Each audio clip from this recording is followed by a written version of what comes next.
দর্শক আপনারা দেখছেন, আপনারা দেখতে পাচ্ছি শিক্ষা উপদেষ্টা এবং আইন উপদেষ্টা আসিফ নজরুল কিন্তু কিছুক্ষণ আগে বের হয়েছিলেন মাইলস্টোন কলেজের সামনে থেকে।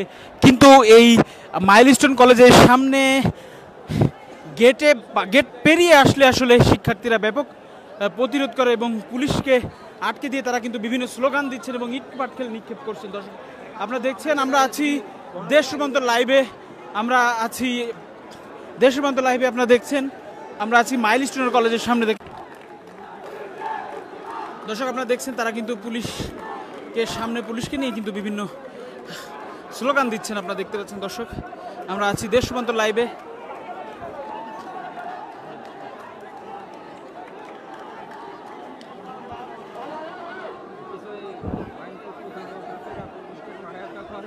দর্শক আমরা দেখতে পেয়েছি ইতিমধ্যে কিন্তু আইন উপদেষ্টা আসিফ নজরুল এবং শিক্ষা উপদেষ্টা সিআর আবরারের গাড়ি কিন্তু আসলে আবার কলেজ ক্যাম্পাসের